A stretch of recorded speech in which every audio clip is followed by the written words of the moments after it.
Who it is. This is a brotherhood. And if we stand strong together, we can't be denied. If one of us goes down, we have another, and another, and another that's ready to fight. So let's hit this field and bang them, bang them, bang them. Somebody, light me up.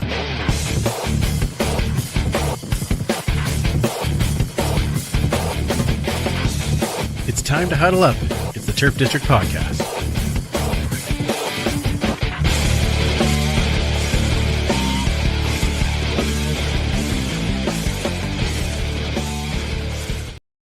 Welcome back to the Turf District, where we huddle up to talk all things Edmonton Elks and the CFL.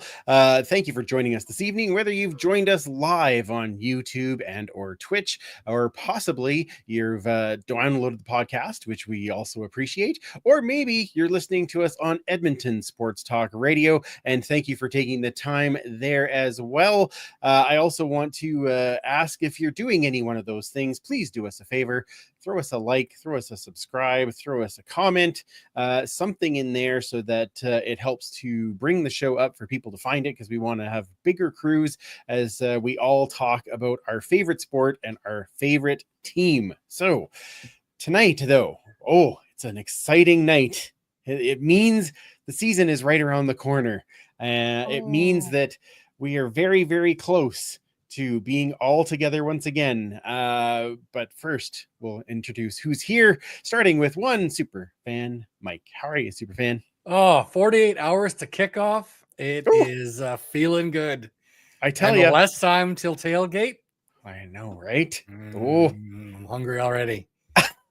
It's been good. I was spent a week out east. Got to get together with our good friends at the Alouettes flight deck. And Tim's much better half, more like better 7/8, Karen. It was a great time. Got to finally have some Schwartz's Montreal smoked meat. Nice. Worth the price of admission, no question. And a pickle about the size of my forearm. Yeah. And then we got to see one of the most bizarre David Lynchian kind of nightmares at the field.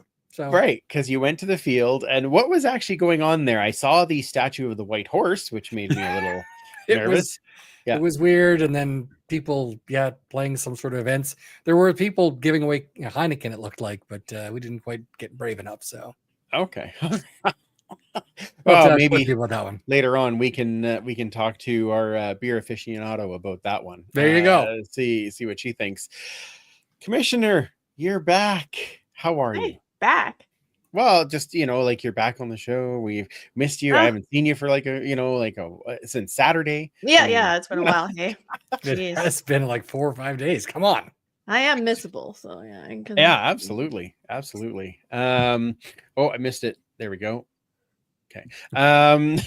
It was an absolute. I know it played the whole thing. Yeah, it did. It was all there. There we go. There, feel better? Okay, wonderful. How did you enjoy going down to Calgary, Commissioner? First, speaking of Calgary, hi, Gee. I see you in the chat. Okay, nice. Excellent. I mean, what's McMahon? Yeah. Like, Oh, what are you gonna say about that? It was a nice night. Well. I'll give it that. No, hang on. Wasn't done yet. Just saying. Okay. The Carry on. obvious, getting the obvious out of the way. Mhm. We need a new stadium, but we know that. So, Right. no, it was great. Got to do a little road trip with my fella, and met some friends, including you, and of course, randomly ran into Guy on Oh, the nice. concourse. So he came and sat with us, which was really nice. Oh, that's awesome. That's very Yes. cool. So again, it just always happens this way that there's always one Stampeder fan that is sitting with me at all times at every game. I don't know how that happened, but here we are. We find a way. Well, given that I wasn't a dino for a little bit and I lived in Calgary, I guess it kind of come full circle that half of me is here and there, and but I will never wear the red Okay, and black. good. Let Oh, me thank just goodness. say Okay. that. Okay, State very that good. with all certainty. Not happening. Green and I'm just gonna fill it in for our guest. Would you buy a car that's red, or would you? No, just no, probably not. Okay, just yeah. Actually, I did have a car that was red, so I can't. Okay, yeah. It was in the past. What did I know? Stupid. Well, we'll get to all of the festive things that happen down there in a short bit. I'll remind everybody where, if you are watching live, put your comments, questions into the chat on whichever platform you're watching. We'll get to some of those probably throughout the show and a little bit into some overtime. Now, and also before I forget, check out our shop, zazzle.ca/store/turf_district_shop. We're trying to get some more items added in there before too terribly long, including a full zip hoodie, because both Mike and I are like, we both need one of those. So that's something. Let's make it happen. Schmancy like that. All right. Let us bring in our guest, shall we? Every year he makes a pilgrimage out to Edmonton for training camp. Unfortunately, this one I know is a little bit interrupted, but he always joins us every year to select the Jimmy Gaines Award winner. It is our friend Paul. How are you, Paul? It's like the Hotel California. You're never Full of Eagles? That too. That too. So All right. I'm doing great. I'm on a flight to Edmonton tomorrow. There for Yes. the preseason game, the last week of training camp. So my happy place. Outstanding. And you know what, I'm glad that we did at least get to hang out a little bit in and around all of those things that were going on for you. But give me your thoughts with the days you were there about this training camp in comparison to other camps that you've seen. No smoke. That's fair. A We'll little take bit chillier.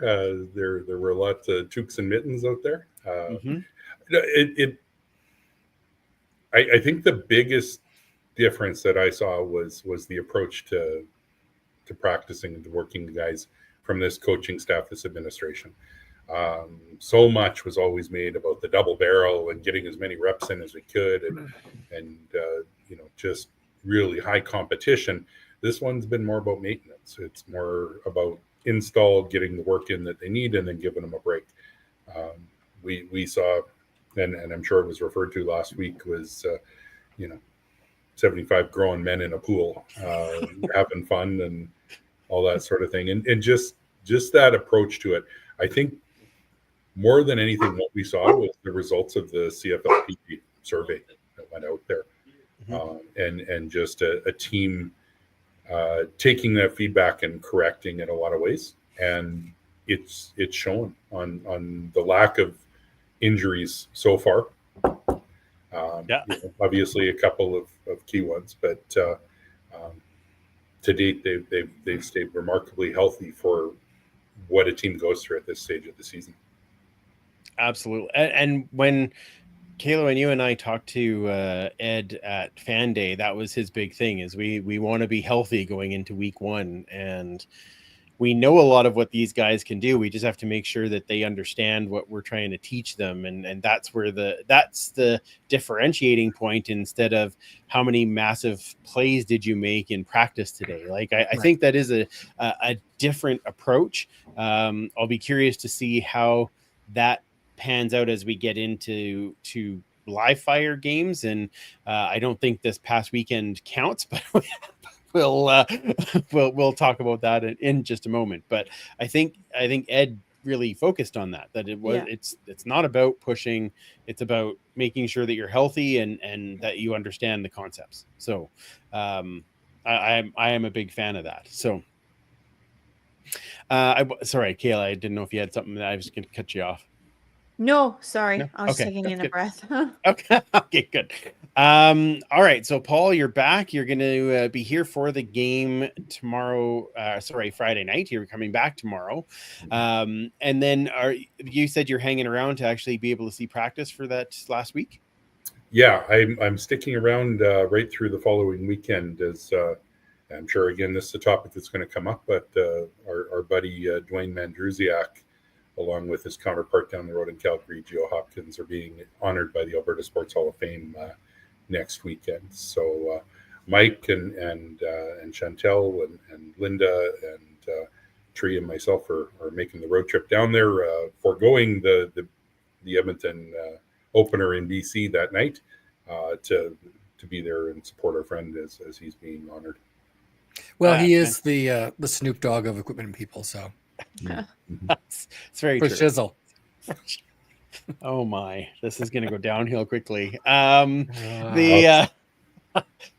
was actually, that was my next point though, is probably the biggest news in the past week since 5 we years. last recorded. And yeah, probably 5 years. The return of Dwayne Mandrusiak for his 50th season, coming in as a community liaison and historian. And being that I've been around a lot of his stories, I can't think of somebody who's better on the 100%. Historian side. And it'll give him his 50th year legitimately, and something that was ripped away from him when it shouldn't have and was handled awful is now been corrected. So as you said, he's been a friend to you for a long time, Paul. Tell me a little bit of what this means to you for him coming back. I think the biggest single thing, two things. One was the team acknowledgement. Chris Morris standing up there and saying, this should have never happened. This shouldn't have happened this way. That the club and the decisions made at the time were wrong. That's something that needed to be acknowledged. Agreed. There's stuff that's sort of come out in the media and parts of it and all that sort of thing. And there's been denials by those that weren't in a position to deny, that didn't have all the information. But they finally sort of set the record straight and put it on record that way. And to me, that starts with the truth element. And I don't mean to co-opt truth and reconciliation in this concept disrespectfully. But it is a natural pairing of things that have to happen when there's a wrong done. The other is just knowing how emotional Dwayne was at the podium the other day. Yeah, I chatted with him a little bit last night, and it's a huge weight off him. And not only does it give him that 50th year, I think this is the path beyond that. I don't think this is a one and done. I haven't got all the details on the runway for this role, but I think when you lose something, you realize just how much you missed it, and just how much he drives Allison crazy. So, Right.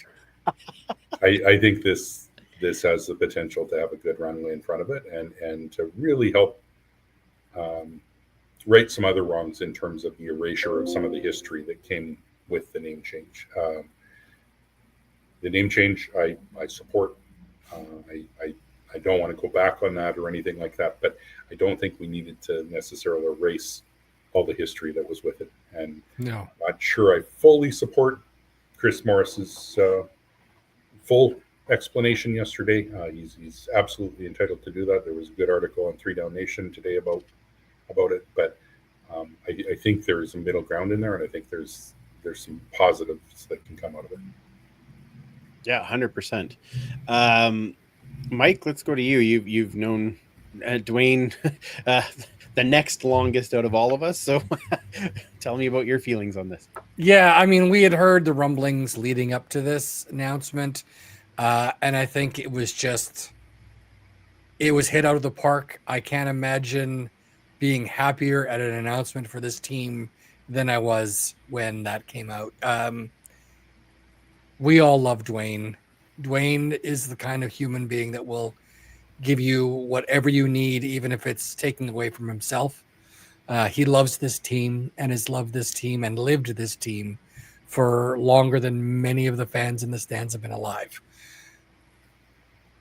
I think giving him the opportunity to have his 50th season on his terms is kind of what made me the happiest. But selfishly, knowing that with the role he's got now means he's also going to be, we're going to hear more of those stories.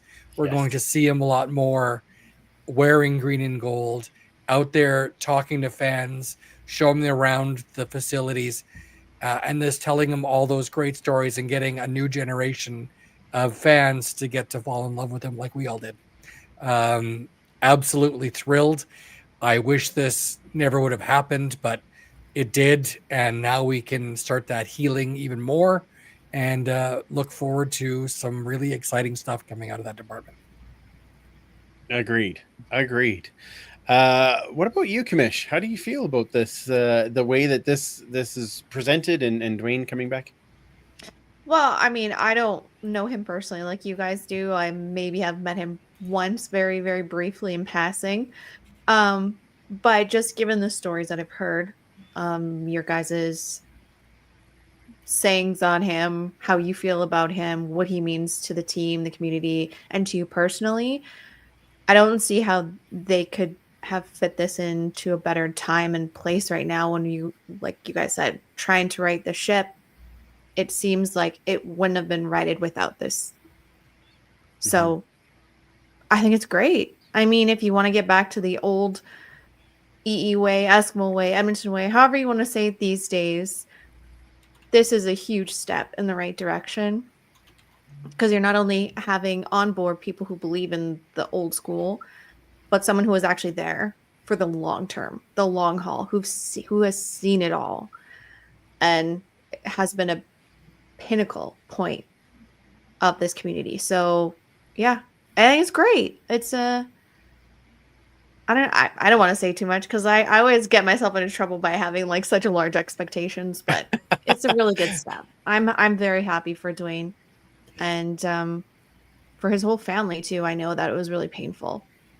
Yeah, I agree. And as you said, Paul, a wrong was made right, and it was there was an admission, there was a understanding of this shouldn't have happened this way, and we're glad that you're back, right? Like that's the thing. I agree with you on the rest of the presentation, and yeah, please check out Hodge's article on 3 Down. That I think we can go in the right direction and still have the connection to the past and find the link between the two, and that doesn't need to be tied to any moniker. It just has to be winning football with really good people in place, and Dwayne is one of those people. So yes, I'm very, very excited to have him back. So can I just go back to Hodge's article, because I just read the title of it and I was like, oh gosh, now what kind of thing. But when I read it, I thought it was actually very well expressed, because I didn't actually get to watch the entire presentation. So I really appreciate John putting forward something that was logical and progressive at the same time, and honoring this team, because a lot of times it's really easy. It's much easier to crap all over us than to write something meaningful. Like, you know what I mean? Like, it was really nice and refreshing read, actually. Who does that? I don't know what you're talking about. Yeah, exactly. All right. Well, that's exciting. I'm excited to see Dwayne back at the game on Friday. And of course, we will have another show yet before, so we can congratulate him before his induction into the Alberta Sports Hall of Fame next week. So I guess that means we have to go to the next thing. Here we are. Game recap.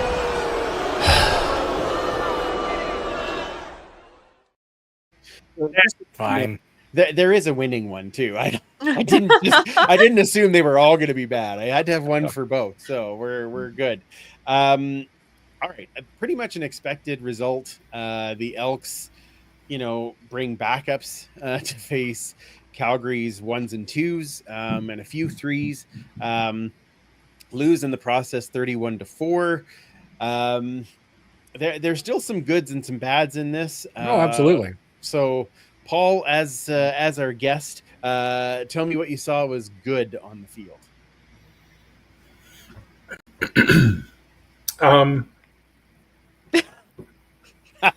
That's a good delay. I can appreciate it. Yeah. A pregnant pause. I was fighting with the technology through a good part of the first quarter, anyways. And thankfully, you had pointed to me. There's a YouTube feed of the CFL Plus feed, which I managed to get for the second quarter, but that was with the Calgary commentators. And then at halftime, I was able to sync up Dave and Morley on the Ched broadcast, and I really got a lot more out of the second half, just because they're more familiar with this team, watching them day in and day out. And they're really the exemplars in the Edmonton media for coverage and attention to this team. In terms of on the field, I think there were a couple of guys that stood out, but I think more so it was kind of curious as to who wasn't brought, and whether they might have been banged up or they might have been looked at as maybe having already an inside track on a role with the team. I was a little surprised to see someone like Brandon Barlow still kind of competing for a spot. Manny McRugumba, who's been with 2s and 3s basically all through camp. They had a couple of DBs like Kobe Williams and I think Cordell Jackson was playing as well, who probably just more so they needed bodies kind of thing. I don't think they're necessarily on the bubble. But in terms of the guys that kind of stood out, I thought Demetrius Ford was one who certainly made some plays and didn't look as out of place. Beyond that, you're looking at the ones you kind of thought ahead of time. DeBlanco, Mathis, the guys that we already knew. So I'll admit it was a little disappointing that there wasn't anyone, now whether just scheme or opposition or just the way it was, but I didn't see anyone that really rose to the occasion and used the chance to really separate themselves. Yeah, that's fair. What about you, Kamish? You were in the stands. Yeah, I kind of feel the same way. It was really underwhelming. Yay, we got one field goal. Woohoo! Isn't that great? Kind of. I think that was the most knuckleball field goal I think I've ever seen from 40 yards. Did it go through?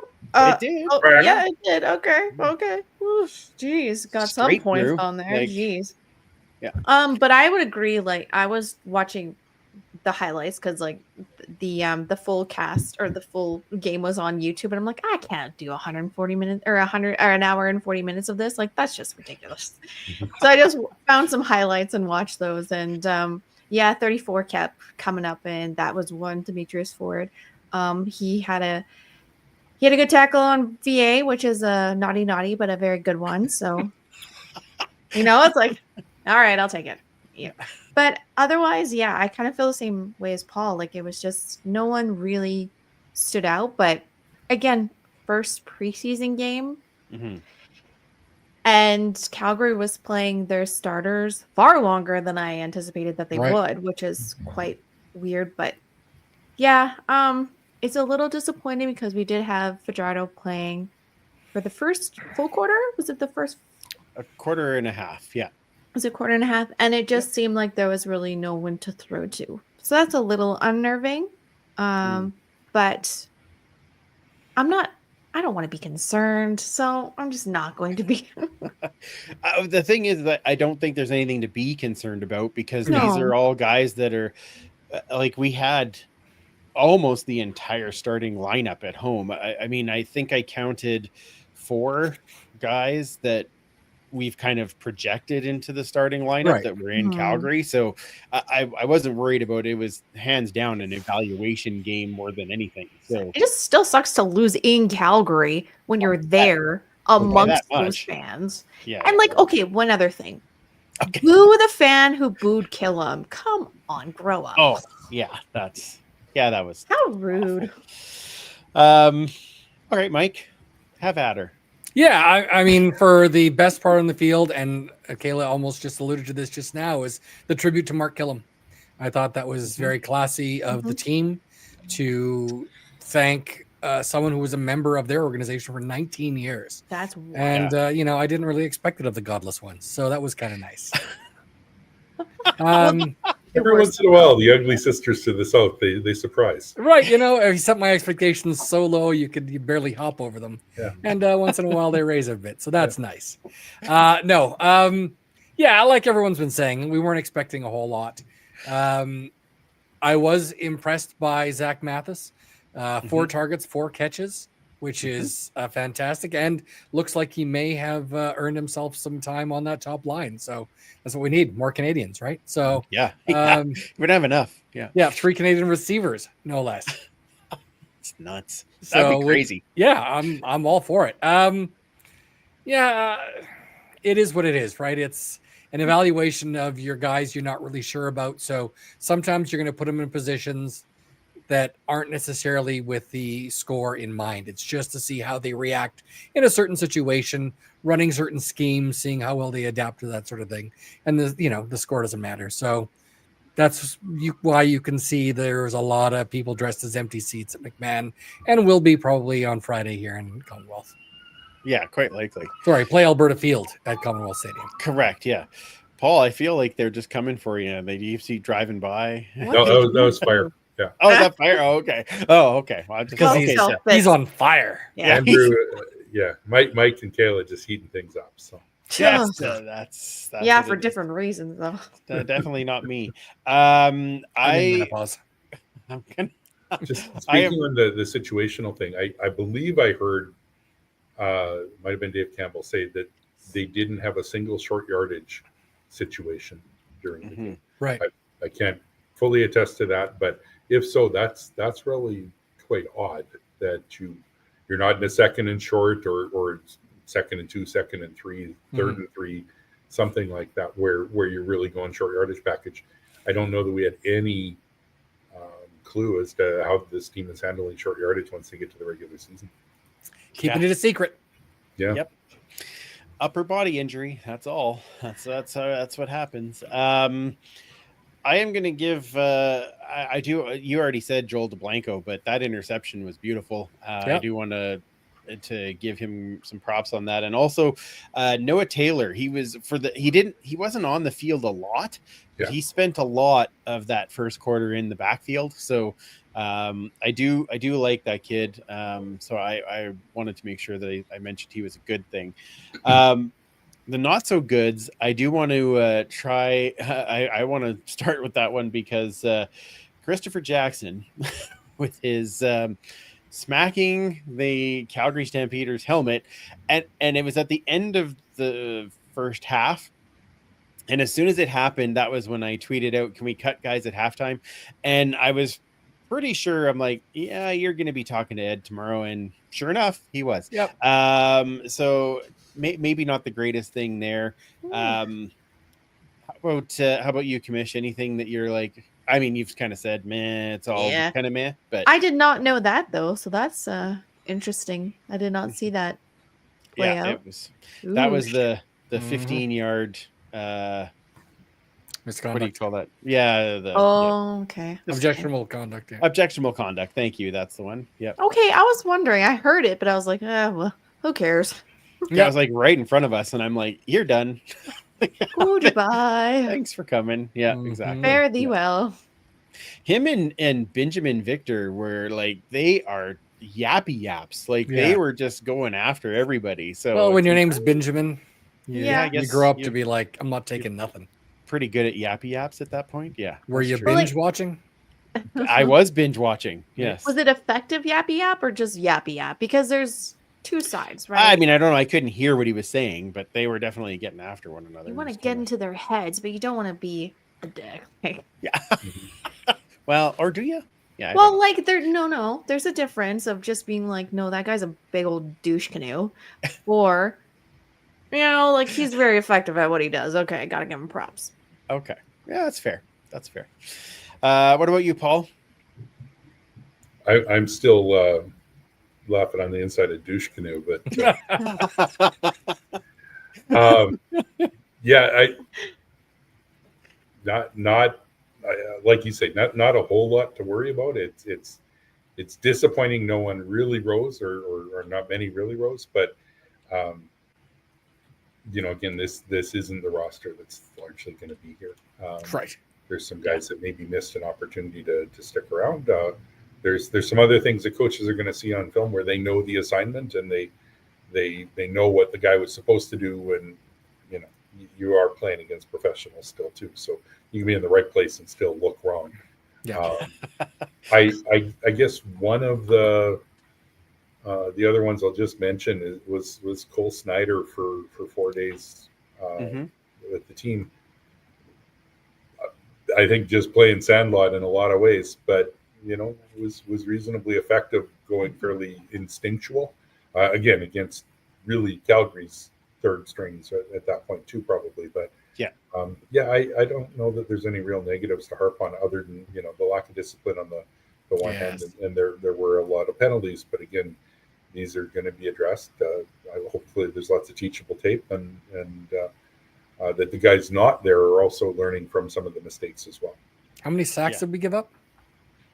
5 or 6. Yeah, it was 5. Yeah. Not great. And again, that's one of the unusual things. Normally, even for first preseason, you're bringing largely the starting offensive line. Right. And again, where we have guys in different positions. You've got Gregor McKellar coming in there, right guard. No one is playing next to the same guy they were at next year. Right. So there's a lot of chemistry to develop and stuff like that. I would have thought they would have brought them, given it was a short trip, have them in there for Fajardo's time at least, and really give the quarterback time, because that's helping you assess the Receivers and I understand not wanting to put guys at risk of injury, but at this point they're fresh. They've been well maintained. Quarter action. Let them get some of the rust off and build some timing and technique, and get some tape to learn from too. Well, and I'm sure we will see a whole bunch of them this coming Friday. I expect so. I sure hope so. Yeah. Mike, anything else you want to add? Or the only other name you and I talked about was our good friend, 8 letters, 4 A's, John Lapp. Yes, exactly. I thought he had a decent, again, for a guy that's been playing pretty much third string throughout the training camp. I thought he had a decent game.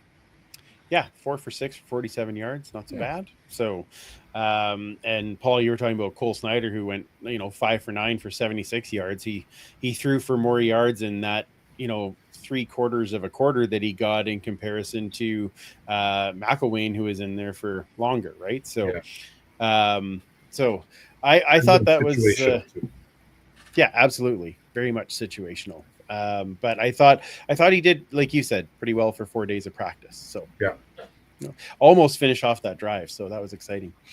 Ken Stocking saying that Snyder looked in complete command of the team when he was on the field as well.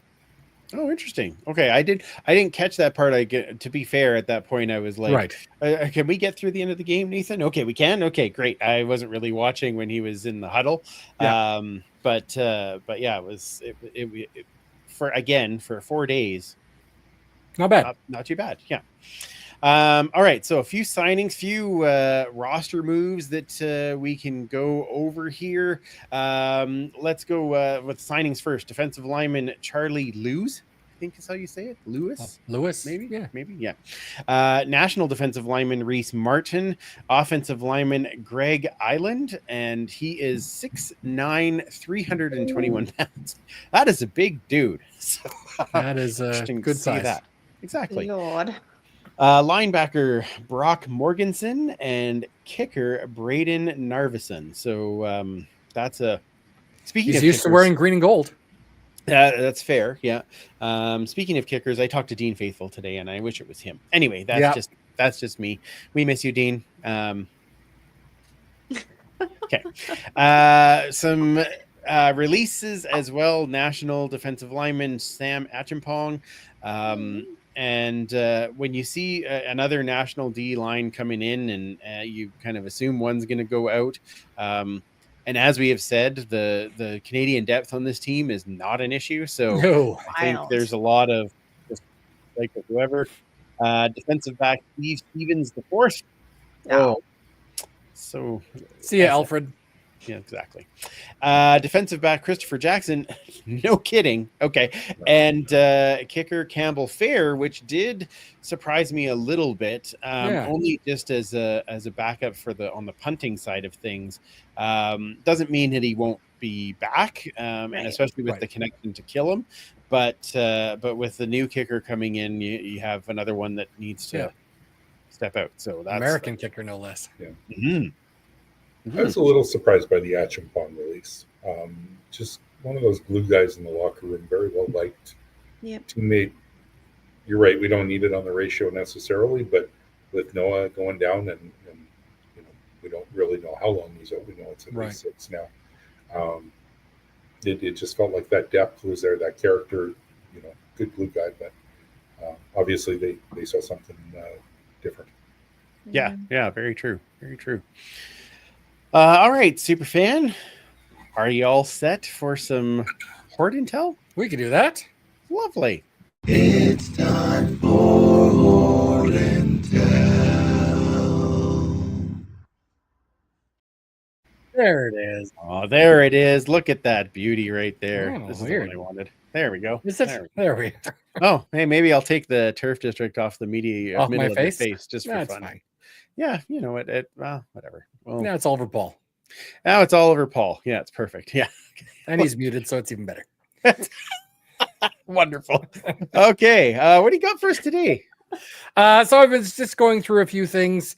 I did a bit of rearranging after a couple of weeks ago when they had the film crew in here. So something I discovered, I'd forgotten I had quite an extensive collection of is, again, more things paper related. And things that seems to be a bit of a lost art is the writing of a good letter. So what I especially love is when letters come from the team, they're on this lovely letterhead and signed by members of the team kind of thing. This is from 1994, settled into that style previous to that with that lovely gold foil. Ooh. Emblem. Yes, that's lovely. And this is signed by Hugh. Just Oh, you. When I you're know so him. big, they only need a first name. That's Going back in time, I don't know season that ticket anybody's holders- accused Hugh Campbell of being like big, but Well, you know, could have just been signed gluey. That's In the 80s, you used to get a letter all the time when you were a season ticket holder, and like a lovely dear season ticket holder signed by one John Dickerson Ooh. Parker. nice.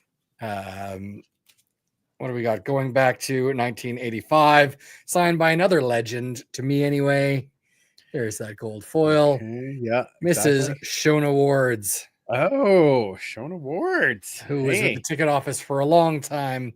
Yeah, absolute legend in this team. And, second generation, third generation even made appearances with the team. So that was kind of cool. This goes back to someone who I thought more people probably should know about. 1978, signed by Quincy Moffat, who was the office manager, did special projects and everything else for almost 2 decades with the club, and was well loved by everybody. Oh, that's awesome. This is 1971 by our head coach at the time, Mr. Ray Ock. Wow. And this one's cool because it had the original it envelope had like envelope and everything. Holy cow. with all the information on it. Oh, getting further back now. Back to another Quincy Moffat from 1969. Wow. Good A year fine year, I thought. there. Yeah. It's even older than Paul. Is And here we have one that even from, older than Paul? Really? No. believe it or not. This one it is does. signed by Mr. Joe Ryan, 1962, with that absolutely Ooh, that's gorgeous, at the time, brand Oh. new logo. We That's- introduced that in 62. That's awesome. And Oh, again, it's that a gold seal. foil. There's no S. Yep. No, there never was. They do it on Yeah. the new thing because.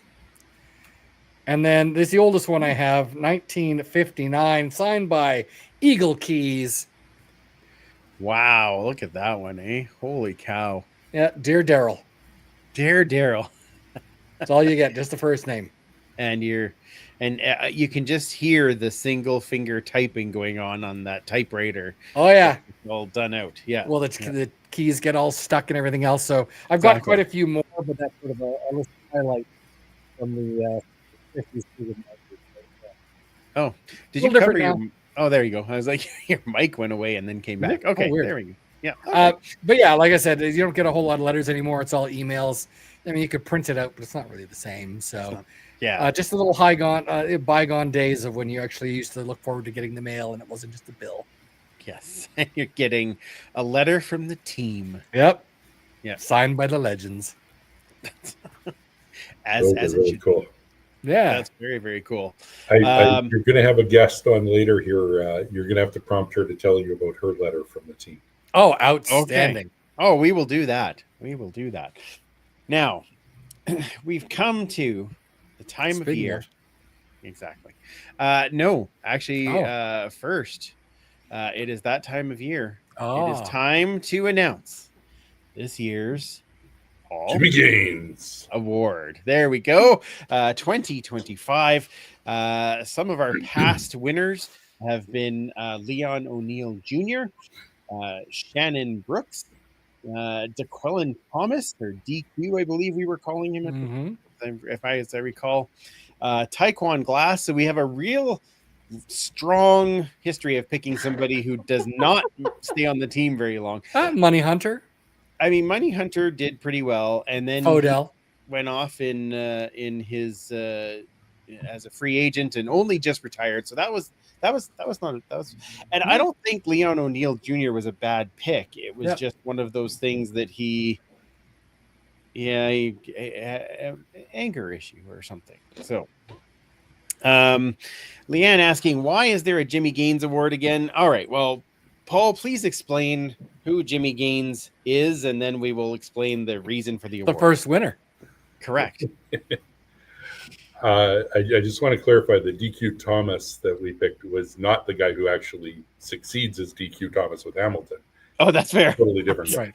Different guy. Yeah, fair. I've checked a few times just to see if we could salvage a thread of dignity out of the past picks. But the award actually started. It was 1 year there was a linebacker competing in camp, and he just seemed to be all over the field. He was making plays everywhere, and attending all the training camp sessions, and we still had our friend Brian Edwards at that point, and he was there. And Brian had he would study the roster ahead of time, and he was there to watch the guys he knew, and I was there more to watch the guys that were unfamiliar and try and pick out who the next guy would be. And so we had different approaches to it, and so he could not understand why I'm constantly calling out Jimmy Gaines when he makes a tackle, and he legitimately was all over the field. Still was cut before, didn't make the final roster kind of thing. But it got to a point where I was just, and Linda can attest to this, I did a lot of things to just annoy Brian. Right. You don't say. It was an Olympic sport. Little known fact, yeah. But it was one of those things where it just sort of caught on, and much like many of our inside jokes about always like that guy and stuff like that. He from the first camp, I really liked John White as a running back, and Brian didn't care much for him until a couple years later. Oh, I always liked that guy. He was good. Yeah. So, Darrell Walker too. Yeah, exactly.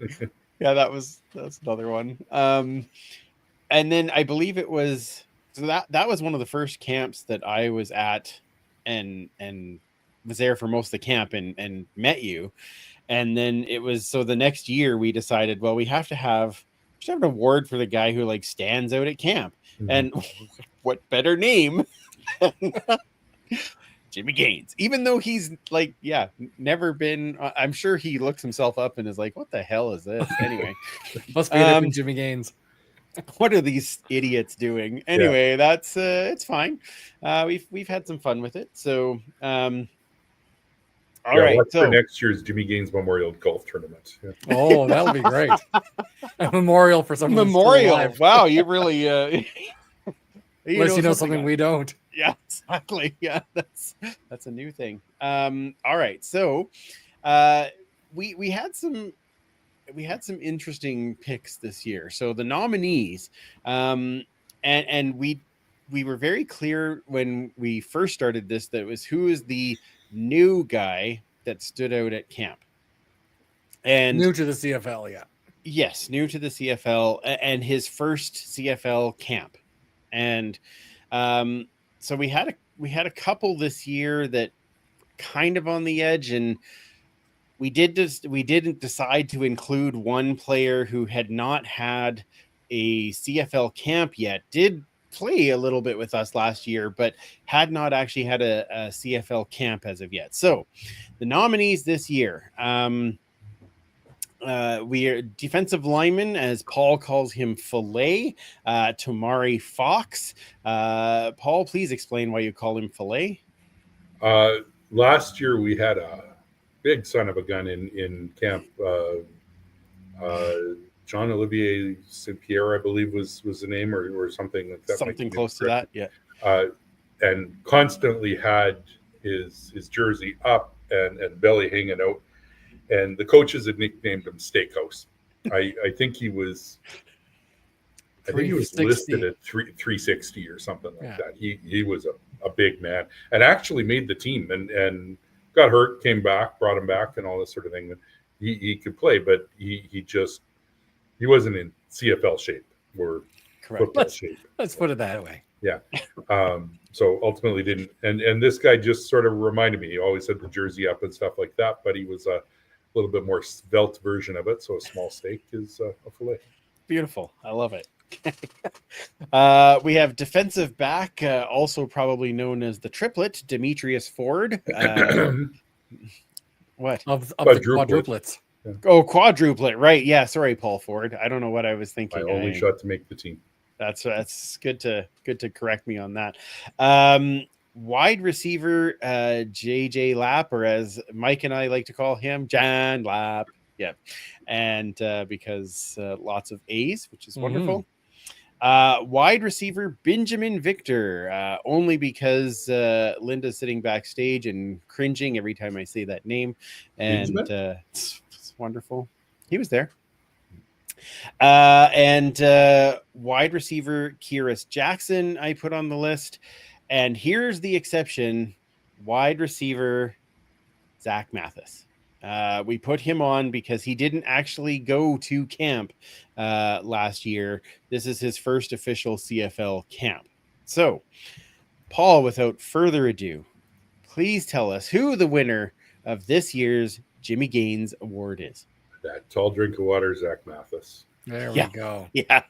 If we're talking about guys that were truly making an impact in camp, that you were noticing them, that were making catches that got up, or making plays that caught attention.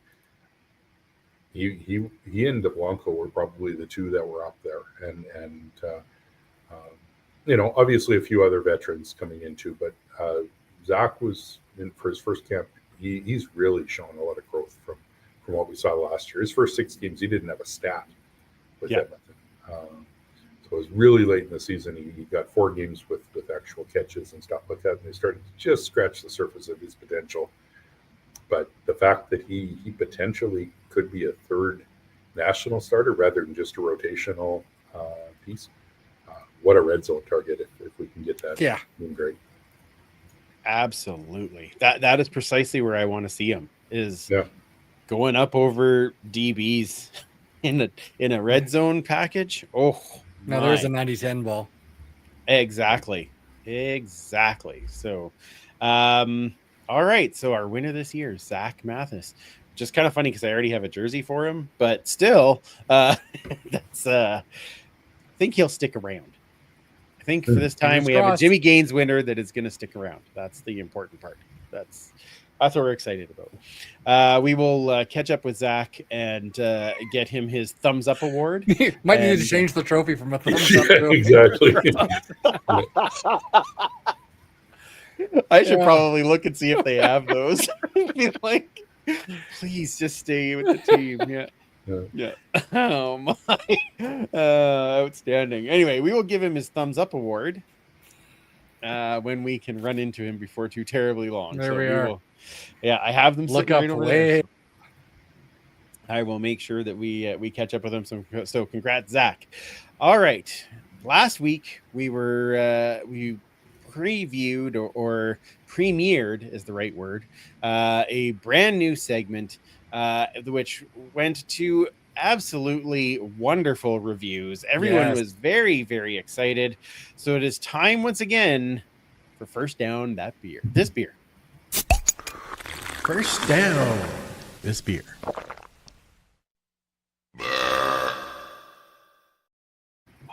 Who doesn't laugh every I'm going to laugh every time. That's How did you get her on camera burping? Hello, Linda. Hello, gang. Welcome back Hola. for some Thank you. first down this beer. I'm excited. Well, me too. You didn't mention a probationary period, so I figured I'm just going to keep showing up with beer until you ghost me. There, the true Jimmy Gaines winner. That's right. Yeah, exactly. Yeah, she's our Jimmy Gaines winner. That's right. Yeah, I'll give her a thumbs up award too. Yeah, she can have it behind her. Yeah. What do you got for us this week for our game? Well, as you mentioned, that preseason game is in the books, and unlike certain provincial governments, I don't believe in banning books, but that is a book I don't want to reread. So like Paul, first I was furious with CFL Plus for the technology fail. And then I started to realize it might have been a blessing. So I succumbed to the dulcet tones of Morley and Dave and let them trick me into thinking that the team was doing better than they were. Alas, they did not.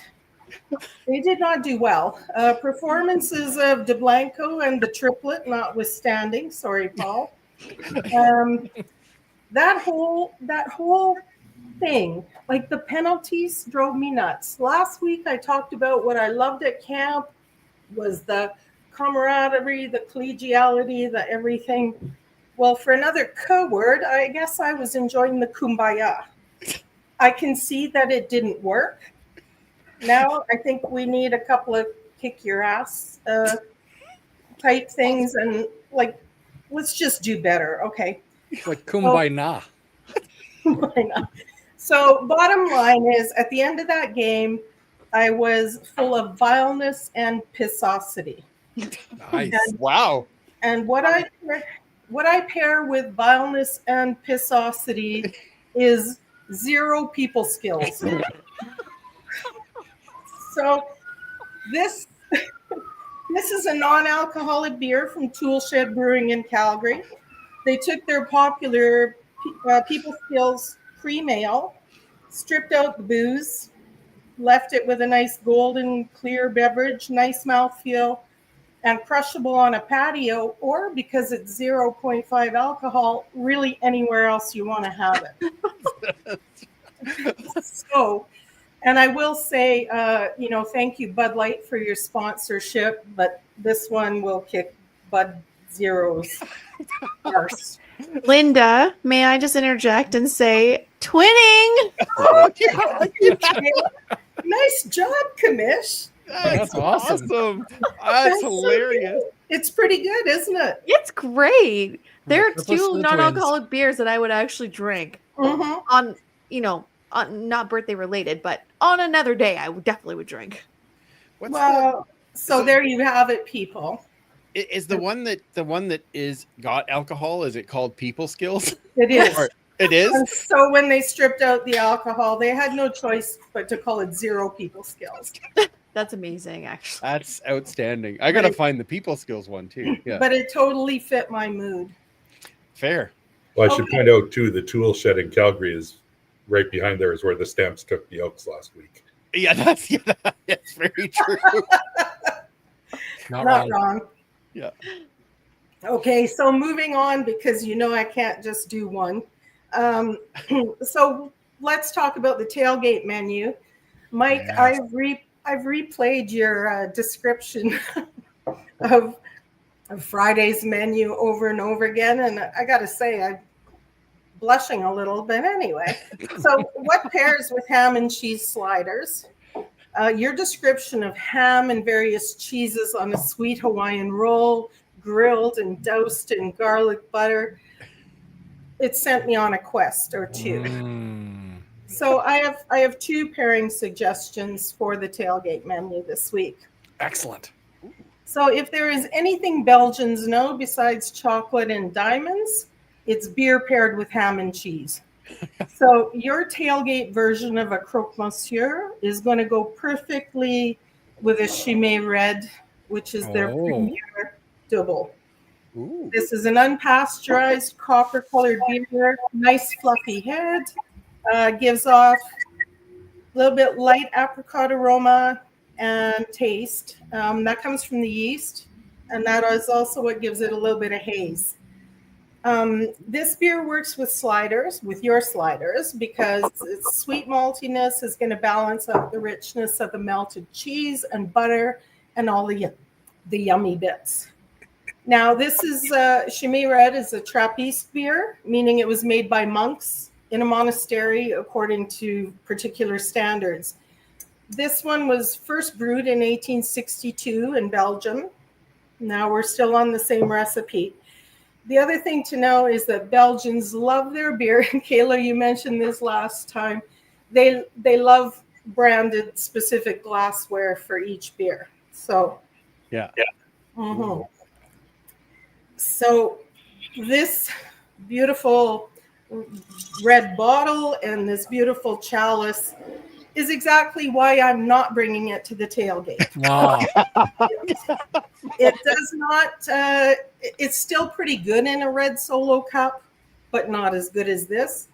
So tonight I'm enjoying the beer and dreaming about the sliders. There we go. So, Can I ask a question on the glassware? yeah.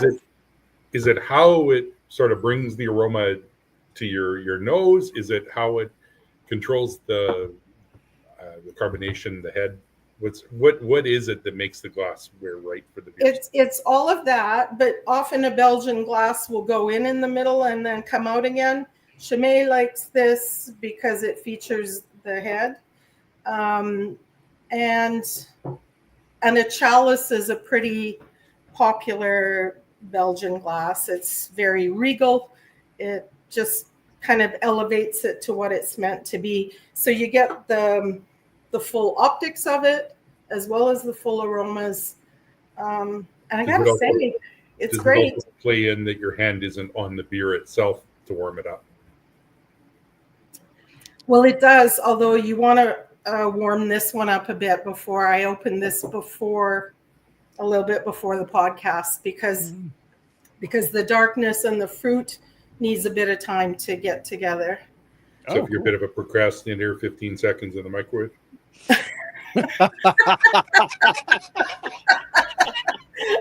Yet to be tried, but I am intrigued. All right. So Tim saying my Belgian's curvy. I don't.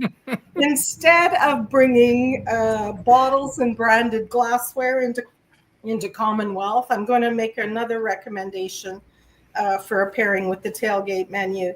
And this is Cat's Paw Amber Lager from Wild Winds Brewing in southern Alberta, now coming out of Calgary. Ooh, nice.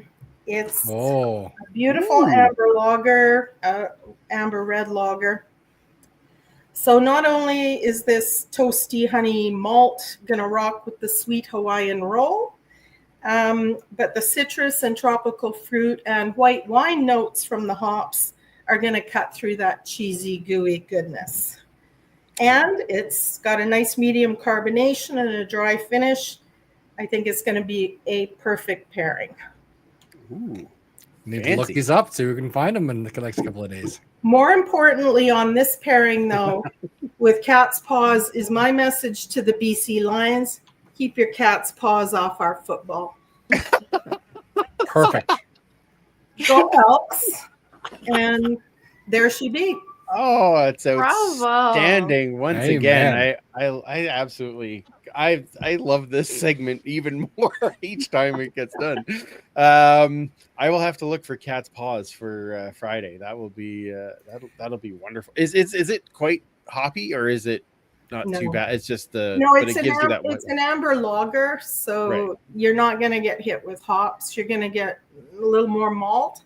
And usually I wouldn't pair malt with gooey cheese, but I think this one can do the job. nice. Okay, so We're gonna find out. I apologize, Linda. You sent me the wonderful pictures and the write-ups for each one, and then I forgot to get around to putting them on It's our Preseason for us Instagram. too. Yeah, exactly. So we'll coordinate this with Kayla because she does. The Yeah, just Instagram send them stuff to the best. me. Just And send then them she to me. actually will do what I was supposed to do and did not have time. So that'd be wonderful. But yes, we will start getting these out there so that way then people can see what these are, go hunt down these great beers, and bring them to the tailgate with you, or enjoy that as you're watching your team this week. So thank you so much, Linda. Are you sticking around for some game preview, or do you have to go? Or Happy to stay. yeah, sweet. All right. Whatever I you sort of want. teased before that you have a team letter story, just piggybacking on Mike's story. Oh yes. You know the one I'm talking about? The one that Brian got from Hugh Campbell. Yeah. Yeah.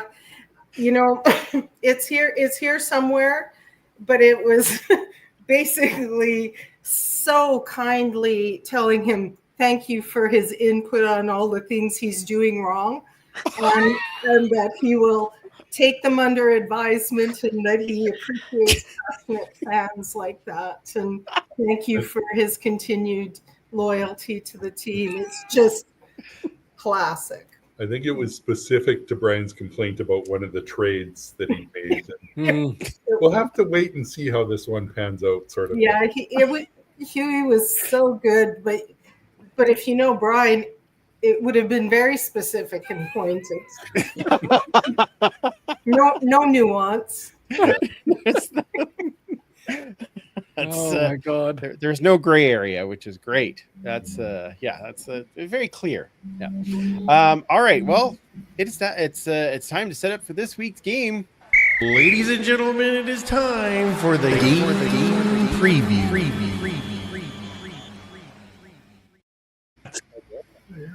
Oh, see, not fun there. Mike, you weren't here for that one last week. I was not. Yeah. So there you go. Now you're getting the full reverberatory effect that's right. going on in that. Elks are back for their preseason home game. It's Friday night versus the BC Lions on Play Alberta Field at Commonwealth Stadium. It's 7:30 p.m. start, which of course means that the tailgate will start. Well, let's be closer real. to 5. Like 5, because we gotta still work and all those other things. Super fan, I know we've already talked about it with Linda, but again, There what's it is. on the menu. Ham and cheese sliders. This was a special request for someone who asked not to be named, but let's just say she's super and she's my mom. So I don't want to, give the whole details away. It was her birthday on Friday, so she got to pick. So yes, ham and cheese sliders on those sweet Hawaiian rolls. Lots of gooey cheese stuffed with ham, covered in a garlic butter. It is delicious. We tried it for the first time last year. Was a hit. I'm not sure how many people are going to be there this year, so we're not bringing maybe as many. So get there early, so you're not disappointed if they sell out. Absolutely. So I'm so excited. Yeah. And bring Supermom a shot, right? Yeah. There's whiskey coming your way. A shot of ham. Ham and cheese. Perfect. All right. Now we hope to see a lot more starters in this game. Yeah. Probably I would have to think for the better part of the first half, just so that they get some good time to work into this offense and all those types of things. But Paul, let's start with you. What are you watching for in this game? Well, of course, we want to be entertained by seeing the starters. I'm actually hoping there's not a ton of that. I'd like to see the guys get an opportunity to build off of last week and put it into practice and show that they can improve on this team. There's always that one or two surprise cuts at the end, and it's easy to be upset that a veteran or someone we like is now gone, but it's also an indication of someone rose to the occasion and bettered them, generally speaking.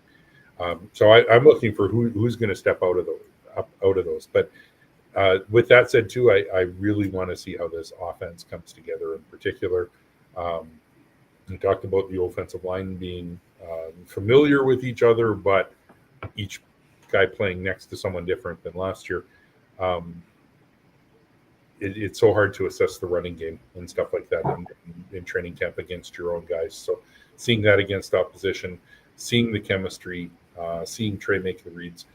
Trey has not had good preseasons, has not had good camps based on our eyeballs in previous years. As excited as we are, as much as we know the ceiling and the upside, that is still the part I think we kind of need to see it actually put into practice and happen. It's the first time he's had to learn a new offense over the past number of years. So, there's some questions around that, and I'm looking forward to seeing him just come out and really make a statement with this game. Fantastic.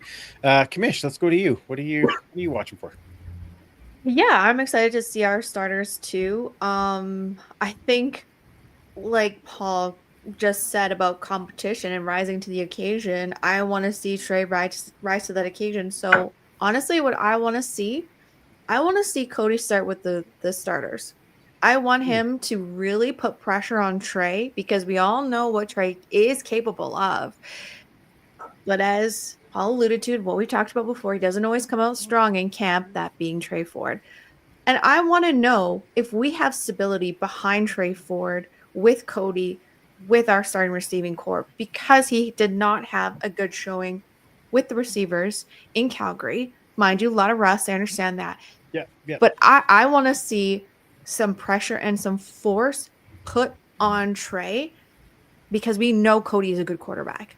And I want to see what our backup can do, with our starting receiving corps. So I'm actually looking for Cody to do some starting reps with the rest of the starting receiving corps.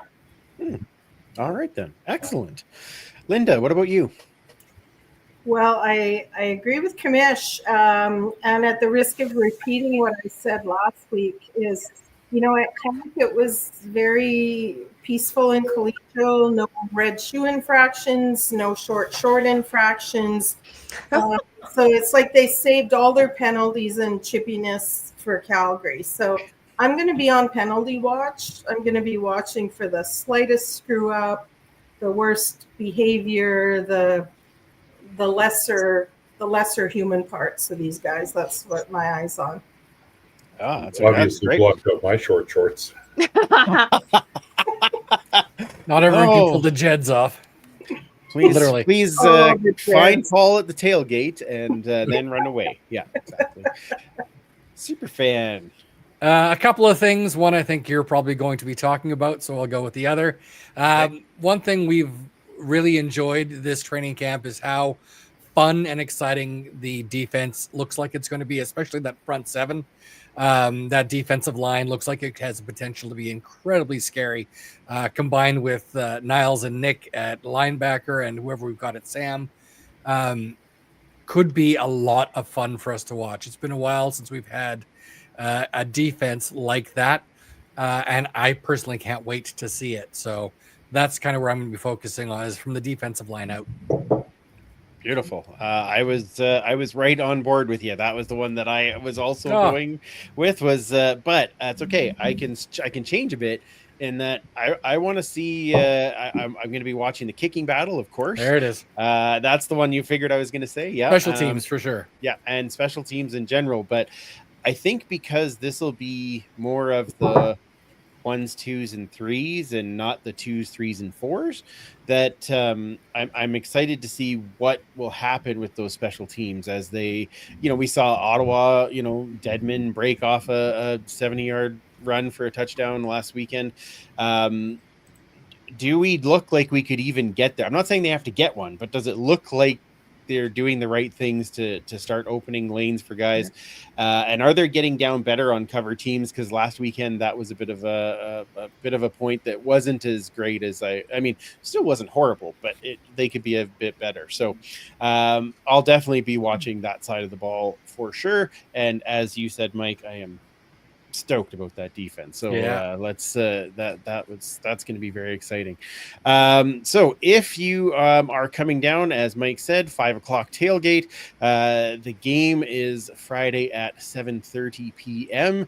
They are taking on the BC Lions. I do expect that the BC Lions will also be playing a few more starters, being that this is their second game. But we'll see. I know Nathan Rourke did start and took about 4 snaps in the first game. So we'll see how much happens in this particular one as well. Still exciting. It's a home football game. So that's all we need. Mike, somebody cracking up in the comments again? Leanne, I'm on pants watch. Those new unis are wicked. We won't see the new unis yet, but correct. Yes.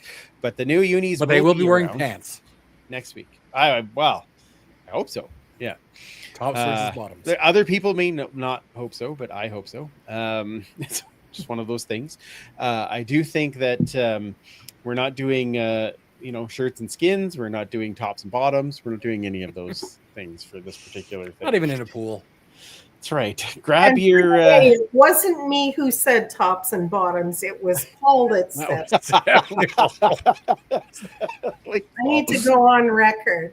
Yes, that's right. I didn't disagree. I was gonna say you were in full agreement of it, but just not that you didn't suggest. Yeah, but I did not speak those words. Yeah, that's very true. It's very true.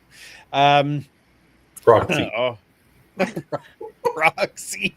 Oh, Nice. they said grazie. Yeah. That too. Yeah.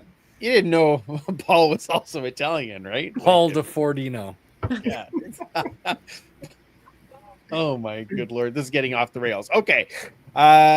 So grab your Cat's Paws beer and head on down to the tailgate, get your ham and cheese sliders, and we will have lots to talk about. It'll also be the first Westivus, of course, at halftime. Yes. Section G on the concourse. Meet us there for Westivus, where we will talk about how our team looks so much better than we even expected and how great it is. So now a couple of little plugs here before we head over to overtime. Easy for me to say. Please follow our friends at Pay It Forward with Football. As we said before, they're doing everything they can to spread kindness, and we need more of that in our world right now. So support them. Check it out. Pay It Forward with Football. Also, I do want to remind you to grab your Radically Canadian shirts from lansdownsports.ca. Right? Yes. So grab that there. And of course, check out the store and check out the store for CFLfansfightcancer.com. There we go. Make sure I have the right thing. So grab their stuff there because their orders are coming up. I believe it's next week is when they close the orders. So make sure you get your orders in to help support that amazing cause. All right. Where do we find everybody online? Paul, where does everybody catch up with you to chat Elks? I'm going to read from a prepared statement my wife wrote. Okay, wonderful. I have no social media, and any inference that I may have an OnlyFans is strictly for comedic value. The end. Outstanding. Thank you, Jana. Yeah, it's wonderful. Linda, where does everybody find you? I also have a prepared statement this week. Do you? It is, in fact, at True 42 Lala Okay. with LAALAA. Okay. Yeah. Traditional spelling. What's that? Traditional spelling. Traditional spelling. John Lapp would be impressed. Unless you're a musician. John laughs. Very happy with that. Teletubby spelling, not musical spelling. Got it. All right. Commissioner. Yeah. Well, my OF is not for comedic purposes. I'm poor, so you can just. I am absolutely joking. Well, people are searching anyway. Yeah. On Twitter at Duchess Lombardi. That is it. That is all. End of story. Wonderful. Super fan. You can find me at most things. I'm just going to leave it there at 56 Parkies and the Edmonton Football History account at EDMHISTOREE. Wonderful. And you can find me at Freepalicious. And the 3 Down articles have started once again. I had my first one out last weekend. So you'll find those posted there. And of course on 3 Down. So show some respect, or not respect, love. I don't know. Respect to be We nice. will not show you any respect. Don't be mean. Jeez. Love start and now. disrespect. Yeah. But yes, no, check those out and comment so that we can chat about it. That'd be fantastic. And of course, follow the show at the Turf District on all of the different social medias.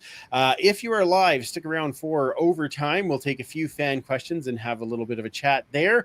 Otherwise, we will be back next week. And it's the start of the season, so that means one thing. It is our annual season preview show with one Morley Scott and Dave Campbell. So we will have them on next week to get over all of our things and get everything set up for the season as we get for the opening season to start. And of course, we'll have another First Down This Beer and lots of other fun. So make sure you join us next week on our regular night on Tuesday, unless the Oilers mess it up once again and have to play on a Tuesday, and then we'll figure it out. We'll let you know. So stay tuned to all of our social channels for that. Of course, go Oilers go, and we will be watching them as well. So we'd be happy with that. Please don't be playing on the Saturday of the Elks game, because that would make me cry. I can't watch both, even though I will be at the BC game. Yeah. All right. So for Paul and Linda and Commissioner Kayla and Superfan Mike, I'm Andrew. Remember, can't catch footballs with your face, and we will absolutely talk to you next week. Okay, I'm going to stay on for overtime.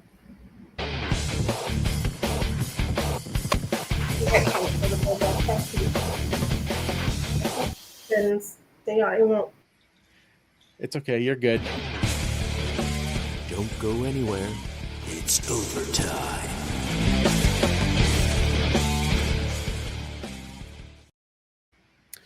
Wow, I just I'm way out of practice. We're going to overtime. Holy cow. It's been a while. Yeah, I know. That was really funny. I could just hear Linda. I'm going to stay for overtime. Okay. Good. Everyone's like, great. That's exciting. And then the music kicks in, and then it's gone. Whatever. It's fine. All right. Overtime it is. Super fan Mike, I will let you take over with some of the questions. If you have more questions and or comments, please throw them in the chat, and we will get to those as we go through here. Absolutely. Absolutely. There it is. There you go. Yeah. All right. So what do we got in the chat? We've had a few things throughout the show. Leanne kicking us off that she was so fire trucking excited that Dwayne is back home with the double E where he belongs. Beautiful use of fire trucking. Yeah, I can't think of anybody that would not echo those sentiments. No question.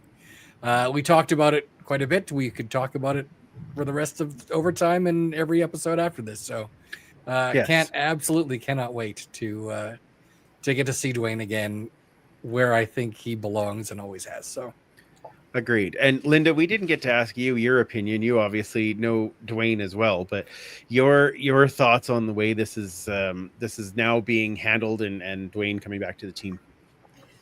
Well, actually, you guys covered it all, and Kayla, from somebody who doesn't know him personally, but is as you said, heard the stories and all the things we said. I think you captured it really well. It's the right thing at, it's the next right time. There would have been a few right times ago, but this is the next right time, and I'm glad we're in it. Yeah. This makes this season extra special, no question. Mm-hmm. Yes. Mm-hmm. And he again, really is a guy that whatever your expectations are of him, he's going to exceeds them. Yeah. Yeah, I agree. So years ago, I talked to Dwayne. You remember Jim Taylor has ghostwritten a number of athletes' biographies, and I told him years ago, I want to be your Jim Taylor. Like, I want to write your book. And over the years, I've revisited that theme a few times, and his answer is always the same: not enough people are dead yet. And I just need to hang in there because it will be amazing. And man, I want a piece of that. I want a piece in telling that story. He said in his when he was was brought out and made to talk, and really it was made to talk in front of everyone. He was, yeah. He wouldn't volunteer it. He did say it might be time. So Yep. So if Jim Taylor's hanging around, give me a heads up. I'm going to push him in the ditch because I want this. I think you're really safe. Yeah, you're very safe on that. Slight segue off of that is Jim Taylor was a bit of an idol of mine as a writer as well, and he ended up retiring in Shawnigan Lake, where I live. And there was a profile in one of the local papers about him, and I ended up contacting the author and saying who I was and where I lived, and would she pass on my contact information to Jim, and she willingly did, and he reached out, and we actually became somewhat pen pals late in his life. That's cool. But yeah, he was last. So you're saying you got it in? I'm saying you're absolutely safe. But, without a Ouija board, I think we're okay. Yeah. No, Jim Taylor and John Short and that era of storytellers. Jim Coleman. It's absolutely amazing for people that pumped out daily columns. Bless them. Absolutely. And could walk the line between opinion pieces and reporting and knew the difference between the two, but had that degree of entertainment factor that were such brilliant writers, and then managed books on the side and all those sorts of things too. You talk about the hardest people working in journalism and stuff like that, and it was such a unique skill set, and I miss that's gone. Yeah, it's I agree. not gone. There you go. She's right there. Right here. Yes. Yeah, she's right there. Yeah. Exactly. So there. Speaking about that, Leanne also said, Dwayne is the reason I got to meet Joey Moss in person when he brought Joe out to a fundraiser here in Vegreville. I'll never forget that night. He is an amazing man. No question. Yeah, absolutely. But as Paul said, you can come in with high expectations, but he will always exceed them. So some of Dwayne's best stories are about him and Joe. Yes. Absolutely loved that man. Yeah. He was a member of his family. Absolutely. Yeah. Yes. Agreed. Yeah. I loved in the press conference, Larry getting up there and talking about Dwayne and his Dan Kepley stories.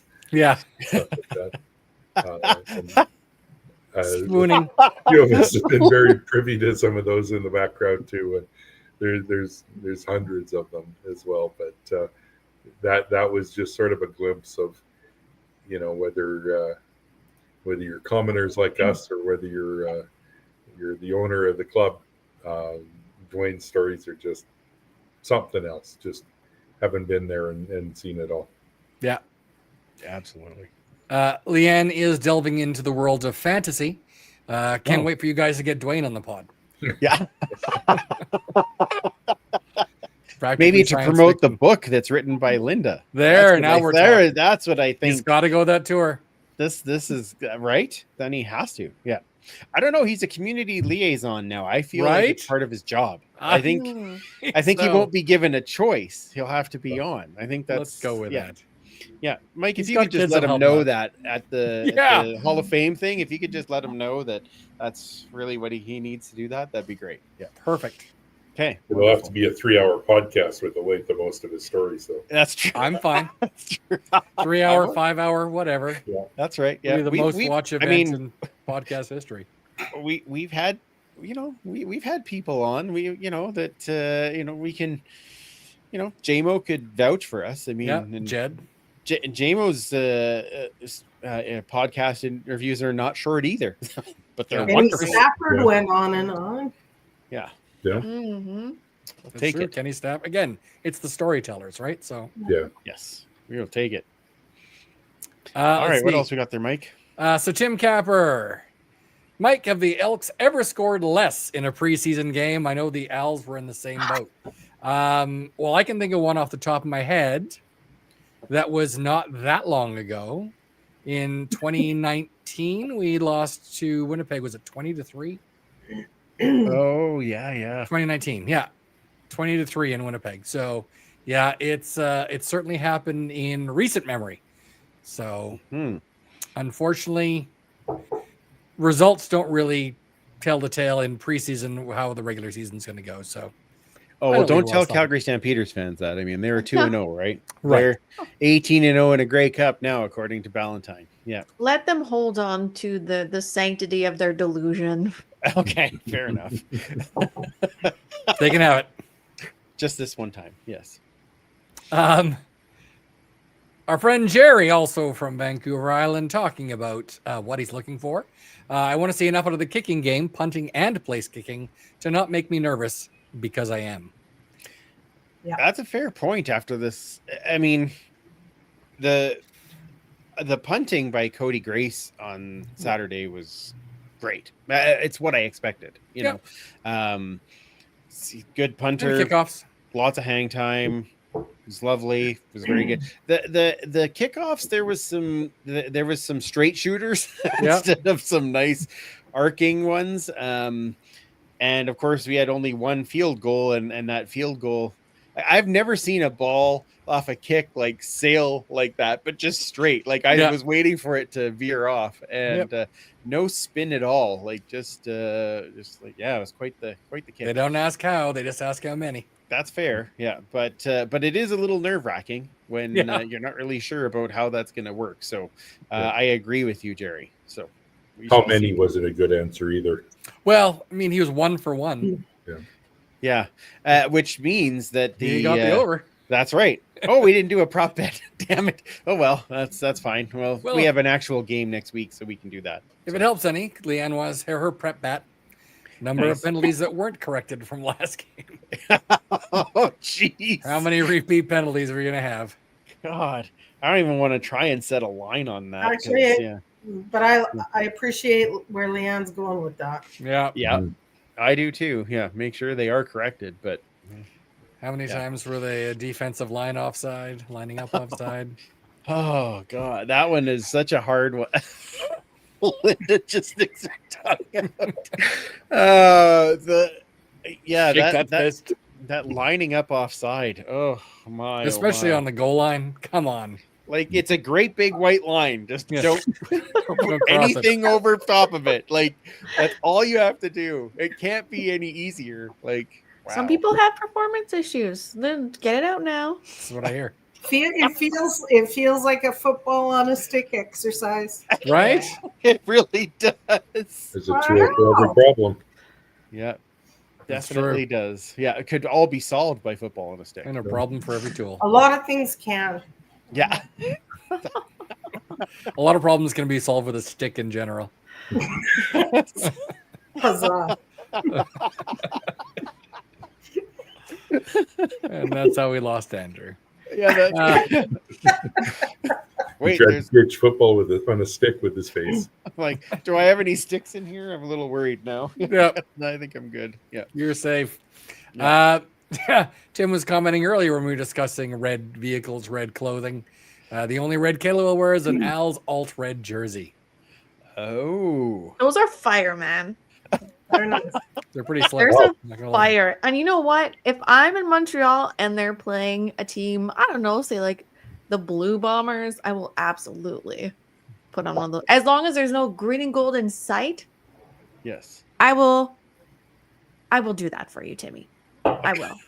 Wow. Sorry, you hate that. You hate Timmy. You're I will do good. that for you, Cap. I was gonna say, Capper's good. Yeah. Yeah. By the way, Capper, Dean also mentioned it. We were chatting earlier. I feel like I'm name dropping. I don't mean to be, but he did say. He said, "I was chatting with the AF1 fellas a couple of weeks back."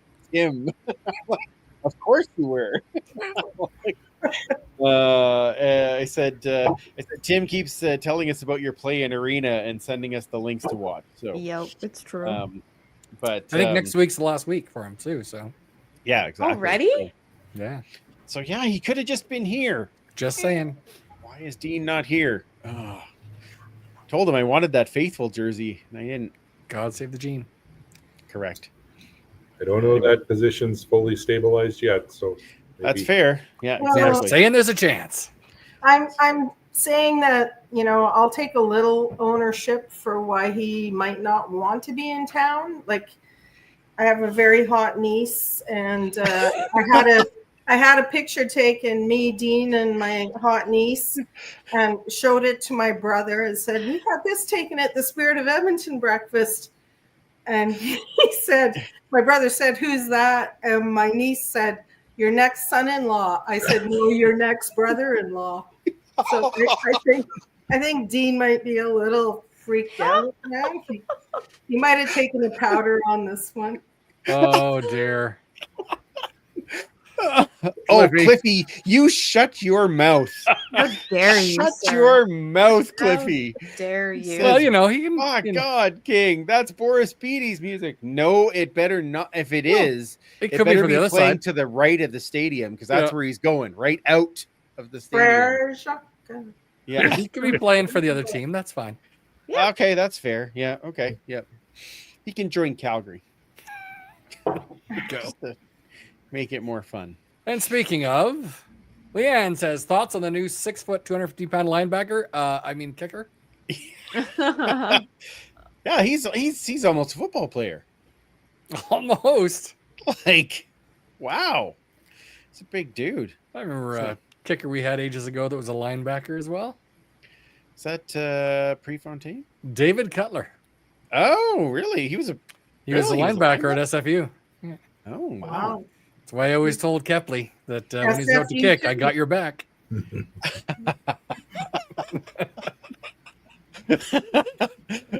Dad wasn't makes really sense. worried about his job at that point. You don't say. Yeah, yeah. Wow. Yeah. Okay. Well, yeah, he's a big dude. So we shall see. Can he So- kick though? Can he? I mean, I think that's Can he really what it take comes down the to. returner. Yeah. Well, yeah, but yeah, can he? I'm more worried about the place kicking than the kickoffs. Like, Right.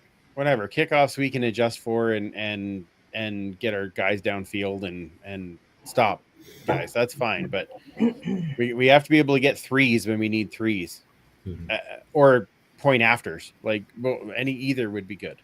So Let's hope there's a lot of points after. that's what I was hoping. Is just converts. Yeah, it's all converts. Yes. Tim did correct us. A couple more weeks for Dean. Regular season ends mid-June. All Sounds right. more right. Tim would know, so I will. So we have two more weeks of watching Dean. Yay! Keep That's sending true. the links, please, Capper. It's lovely. Yeah. It is. Absolutely. Our good friend Blake saying, "Oh, crap. At least I didn't miss the whole show." Did he Welcome. join just now? Or Yes. Oh, wow. Okay. Better Well, late than never. welcome. Yeah, Right. exactly. And Yeah, exactly. And that's our And thanks for And joining us scene. tonight. Yeah, exactly. And the credits run. We will.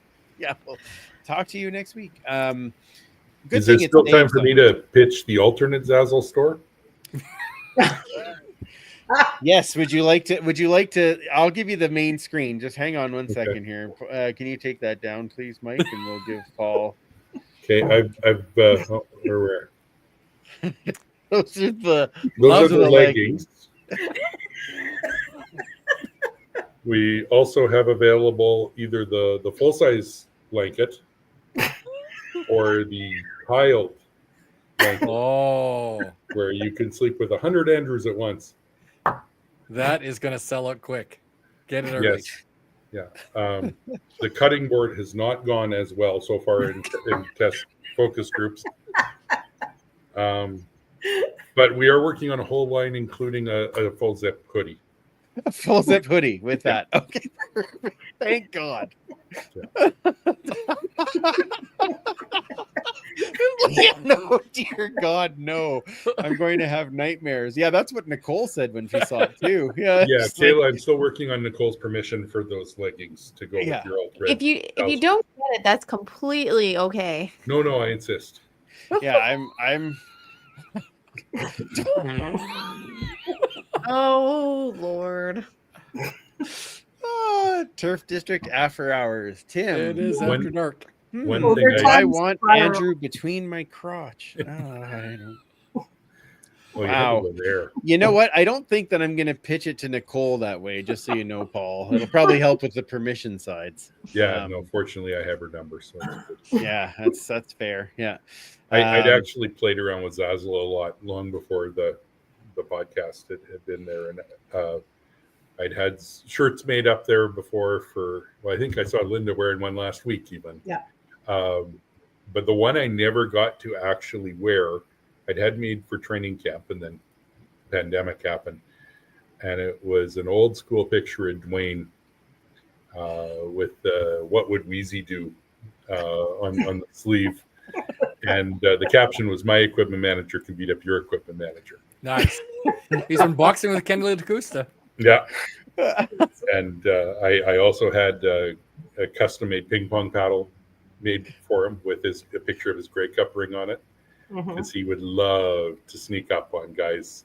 He's like, "I'm just an old guy, an equipment manager, a little Ukrainian guy that's, you're a big, strong athlete and all this sort of thing. Surely you could take me." And then he'd start betting and winning bottle after bottle off of the guys in the room. Oh my, he pulls out his own personalized paddle Yeah. after he's got them all. Yeah. All set up. Oh my God, that's outstanding. Well, yeah, if you want to order your I have no idea why you'd want to, but if you want to order your Andrew crap, please get in touch with Paul. Yeah. Maybe they make an Andrew Speedo. Oh, good Lord. We'll try and get some at the tailgate. I'm thinking, Leanne, you can't catch footballs with your Speedo. Might be the next good thing. We could try. That could be a good money raiser. Can't catch footballs with your junk. Well, There you could be some- shouldn't. Maybe you, There's- I don't I was know. gonna say I don't it's know. not a. I not a got no good junk. block. Yeah. No. Okay. Well, yeah. That's a whole different Jugsman conversation that we can have a different time. Yeah. Catch that with your. Lord. Anyway, we've lost. And last We've but not lost least- Kayla. Yeah. Now you have to add charcuterie to the tailgate menu with that fire cutting board. Do they have big enough ones that we could do charcuterie? Is that the Oh, yeah. Paul? Oh Yeah. yeah. Your head will just be a pure larger. Yeah, well, I can guarantee you it's rather small at this moment. So that's pretty Ooh, good. Tyler's got a project. That's right. On the junk. Hey, Tyler, thanks for the beer segment opening. It's awesome. Et tu, Tyler. Oh yes, it's I'm very very excited when I don't know if it's really caught on enough to the topic we had in the group text about different nicknames for people named Andrew. That's true. Just shorten it down. You're not really an Andy, so we shortened it the other way to you. Yeah. yeah. Try Yeah, to make it stick. you were trying to make it stick at at training camp when you were calling me that for mine, and it was like the fourth or fifth time, and I'm like, "What are you saying?" And he's like, "Oh, I got your attention. It worked. Yeah, it's good." Like, I didn't even pick up on it, and then You just use that. Is that what I'm in your phone now? Is you? Or No, I can't reveal that in this setting. okay, that's fair. That's fair. Andre W. Perfect. Yeah. I love it. Speaking of Tyler, I will be seeing him in a week's time. You will. You So lucky duck. I know it's going to be so much fun. Yes, and you are very welcome that you get to be there. Yeah. Well, you're very welcome, Linda. I'm pretty sure that's what that was. Oh, for. is that what Yeah. it was? Oh, Yes. So next week we will have our regular show on Tuesday with Dave and Morley. We'll get that out during the week. I am going out to BC for the the season Yes. opener there. I'll get some information and things, but that following week we will be taking a bye week because the team is on a bye week at that point. And I will be in Seattle where when we normally record, so that's not going to really work.